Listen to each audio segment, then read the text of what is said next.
guys, I am Shane Davis, 20-year comic book veteran. I'm here with Yanzi Lynn, and we are talking about something kind of interesting today. Something kind of came up. It reared its ugly face once again, but in this case, it's Star Wars and it's cancel culture. And why not cancel a bunch of people on YouTube who have demonized Star Wars, new Star Wars, actually, and sometimes rightfully so, sometimes not. But I'm a firm believer of freedom of speech. Let's get into this. This is interesting. So we don't really know where all this started. It seems like everybody's quote-tweeting Molly over here, so I'm going to assume she's the source. So she wrote this post and tagged YouTube and said, I've spoken at length about all this in the past, but the only way things get better is if YouTube does something to discourage this kind of content.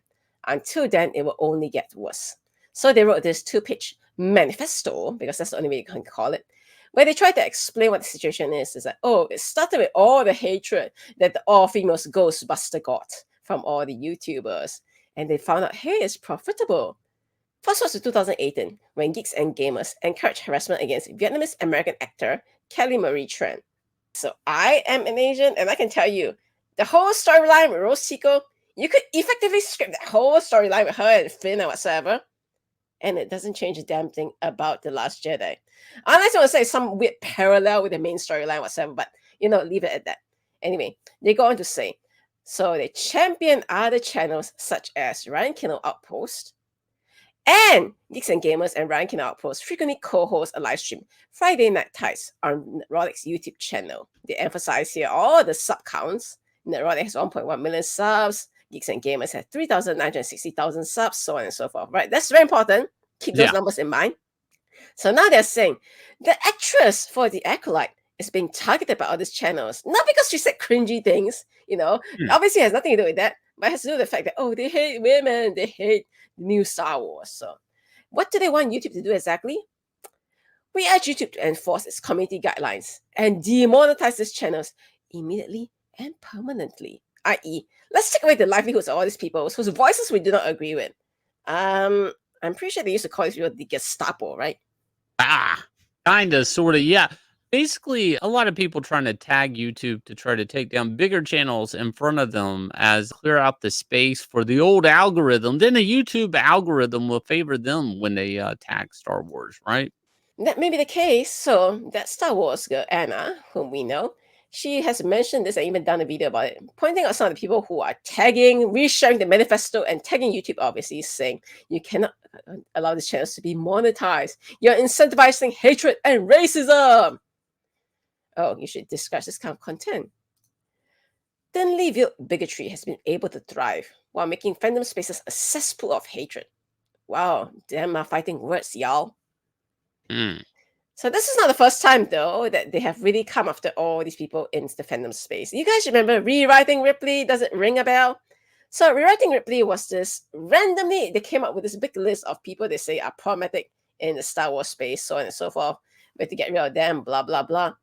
And once they found out that, you look at other people's credentials, they actually belong to certain media groups. It's like, oh, so that's why they're calling for it. They quietly vanish. Suddenly, Rewriting Ripley, after almost 2 years of radio silence on Twitter, came up with this post where they try to say, a handful of YouTubers have jeopardized the safety of our community and the creators we loved for too long. The Star Wars fandom demands action. And they tag YouTube once more and say, demonetize Nerdrotic, Ryan Kinnell, and Geeks and Gamers. Hate should not be a career path. The interesting thing about this, and I have to bring it out of this a little bit, is Star Wars is this fandom that was mainly built by years and years of geeks. Okay, I was one of them, right? A male-dominated, fandom, and then a lot of women came in, and Kathleen Kennedy and all that, and they pushed more and more woke agenda. This last show, The Acolyte, obviously was kind of framed as Star Wars is gay. It's not even female; it's gay. It rubs a lot of fans the old way. I'm talking like a lot of fans who have, like me, a Boba Fett collection that just is collecting dust now. Don't even want to show it anymore. It turns my stomach. Star Wars is at this point where there's still hardcore fans, but they're kind of turning away. And as they turn away, their money's going with it. And the new fans that want like gay Star Wars, nothing against a gay character, but they just really want it to be gay. they're mad that you're not giving them your money anymore. It's not enough that you don't like it, that now you're not funding it. And it's also evil of Disney now that they've pandered to these people that they don't continue to lose money on a show or them. Think about that. So the problem must not be Disney. It can't be Disney because it has to be the people that are talking about it on YouTube. But the funny thing is I feel like half the things they say when they go out there and say, Star Wars is gay now, and what if R2D2 was gay or C3PO was gay? Who are they saying? They're saying that to get YouTubers to talk about it. I mean, that's why they're doing it. There's no such thing as bad publicity. If people are talking about it, that means that's half the battle. Look, people talk about car wrecks too, and that doesn't mean anybody likes them. They're just saying traffic's slowing down or take another route or like, hey, close your eyes. It's horrible. That's kind of where they're at. I feel like Star Wars has been walking into this. Now, a lot of these people think, well, the real problem is the YouTubers who are talking about these things. What if we got rid of them? Or what if we just got rid of them to get our channel hitting the algorithm? What if we cancel some big channels out there? Then my channel must automatically grow because I'm not competing against them. That is my theory, actually, because notice, like I said at the very beginning, notice they took note of all the subscriber count for all those channels, right? Price of Reason here notes that Molly Damon is actually a co-host of Star Wars Explained, which is a YouTube channel. Okay, so she's obviously competing in the same space. They're all talking about Star Wars. Some are just talking about it negatively, some are talking about it positively. So these here are the people who are hashtagging Renew the Acolyte and all that stuff. So Molly is not the only one. Let's look over here at Jimmy here. See, hashtag Renew the Acolyte. I bust my ass to make my channel a welcome place for everyone, and it's tough. So watching this channel's profit of being bigots and throwing around hatred is horrible. Something needs to be done about this immediately. Jimmy, do you have some other incentive? I don't know. Maybe like your channel, having over 500 videos and only having 2,000 odd subscribers. I guess that's a reason. All right, maybe you're the odd one out. Maybe you're not the only case. Okay, the Star Wars underworld. For too long, Star Wars fandom has been under attack by the lowest element of YouTube. No more! It's time for YouTube to finally take action and hold its channels accountable. Hashtag stop monetizing hate. Hey, guys, I hate to tell you, but the money, most of it goes into YouTube's pocket. The advertisers, the super chats, the ads, that goes into YouTube's pocket, okay? So, again, let's look at the Star Wars underworld. Yeah, I see the problems here. Almost 500 videos, not even 2,000 subs. So my theory on why all these all took off is when they realize all these channels are big and huge, and they think, well, what if we get big and huge and we can make all the money they get? I mean, they know about Friday Night Tights. They know how much money that show brings in for Nerdrotic. So obviously they're counting the money out of people's pockets and thinking, let's get that for ourselves instead. And, we'll hopefully make Star Wars a nicer place for fans in the meantime. But guys, remember we looked at the data? 70% of the Star Wars fans are still men. You want to do a story that appeals to a female audience? Might not be Star Wars. Yeah, and even if, again, I'm not the biggest fan of every YouTube channel being mentioned here, but even if I disagree with the YouTuber, I do like the idea of a platform and freedom of speech. Out here trying to cancel a YouTube channel, it's kind of bullshit. It's kind of crap. And you're doing this to what? Weed out the algorithm so you hit the Star Wars algorithm by removing them. I get it. And all of this is fighting over, I don't know, something that could have been shared. It's like I see these people and I'm like, "Oh, you're a new Star Wars fan. Oh, you like the Acolyte. Can you not just get along with the already fan base because you want Star Wars?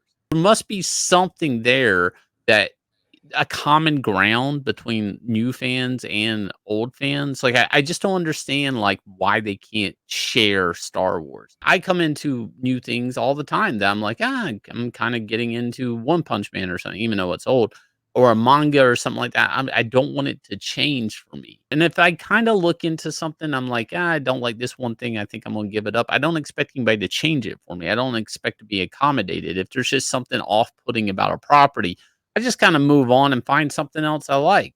But it seems like Star Wars is this thing where it's supposed to represent everybody. And it's impossible, right? There's probably female Star Wars fans that like are the force is female, but they see trans activists trying to jump in on Star Wars and are like, whoa, whoa, whoa, whoa. Wait a minute. You can't just identify as Sith or identify as this, or that's not how Star Wars work, continuity, all, whatever. it's such a weird thing to think that this one franchise can accommodate everyone when it really should be structured off of the basic story. The hero's journey, good versus evil. That's it. I mean, the things that made Star Wars great to begin with, back to formula, keep it basics, making it woke and diverse. It's like Star Wars never needed more diversity. It had a lot of diversity. How many aliens, It's like how many robots, bounty hunters, Jedi They had Knights. rock representation, for the love of God. They created a sentient rock. I mean, I'm not sure of anything that has more diversity of representation. The problem here is all these people are looking at it and they think, oh my gosh, we were denied a renewal of the Acolyte because of all these YouTubers screaming how much they hate it. No, guys. You were denied the renewal because you guys didn't turn out and watch it. $600,000 per minute of a show? That's the cost? I'm Yeah. gonna say what really kicked off the Acolyte was a press release where you can see the director and the leading star saying that everybody in Star Wars is gay, that Star Wars is super gay. Like, I think that kind of ruined the Acolyte. When you work in media and you built something and you're getting ready to release it, sometimes those first things you say about it really have an impact on the general population turning out to see it or read it or buy it or anything. And that was what they led with, is that, the Force is gay. And now Right. that it's really not done well for them and they sunk so much money into this show and there's little to no return, they're pulling it off the shelf, they're probably gonna pull it off the streaming service, all of this. Now all of a sudden, let's attack the fans that we ran off. No. Let's go take down the channels that talked about it and talked about it negatively. It's like taking down channels that held up a mirror to it.